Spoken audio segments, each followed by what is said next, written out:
Gunung Kelut cocok nggak sih untuk pemula?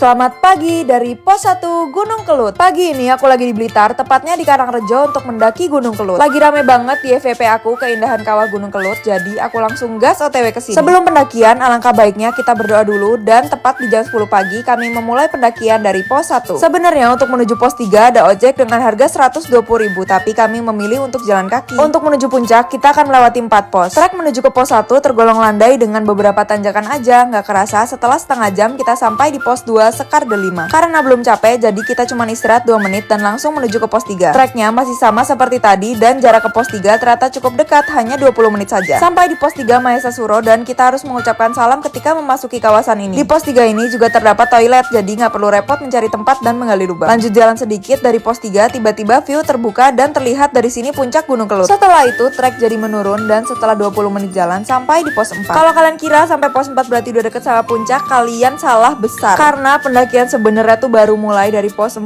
menuju ke puncak. Karena itu, aku mau menyiapkan diri dengan makan logistik favoritku yang wajib aku bawa pas naik gunung karena perut udah mulai keroncongan. Sosis ini tuh penyelamatku banget waktu tiba-tiba lapar di gunung karena ngenyangin. Cuma makan 2 aja udah bisa bikin kenyang 4 jam loh karena kayak protein, jadi aman deh sampai puncak nanti. Makannya juga nggak ribet, tinggal sobek terus makan. Lagi di trek gini juga nggak masalah. BTW jangan lupa sampahnya dibawa turun lagi ya. Udah kenyang, saatnya menghadapi pendakian sebenarnya. Treknya berubah menjadi batu berpasir dan bakal lewatin 4 tangga kayak gini yang benar-benar menguras tenaga dan mental. Selain tangga juga banyak trek yang licin sehingga butuh untuk berpegangan pada tali seperti ini. Auto kepikiran ini gimana nanti turunnya. Tiba-tiba trek berubah menjadi full pasir kayak di letter E Rinjani yang naik 2 langkah turun 1 langkah. Asli Gunung Kelut ini bener-bener kecil-kecil cabai rawit. 1 jam dari Pos 4 akhirnya ketemu sama Puncak Bayangan dan dari sini tuh udah kelihatan trek menuju ke puncak Gunung Kelutnya. Dari Puncak Bayangan turun sedikit menggunakan tali dan ada trek landai dengan view sebagus ini. Dari sini kelihatan juga jalan ojek menuju Puncak Kelut yang lainnya. Setelah itu ketemu trek tali-tali lagi dan setengah jam dari Puncak Bayangan akhirnya sampai juga di puncak Gunung Kelut. Senang sekali dan disambut dengan view Gunung Kelut. Perjalanan panjang dan penuh tantangan terbayar lunas ketika berdiri di puncak dan memandang kawah Gunung Kelut. Terlihat perpaduan yang sangat cantik antara warna biru dan hijau yang berkilau di bawah sinar matahari. Jadi, tertarik nggak ke Gunung Kelut?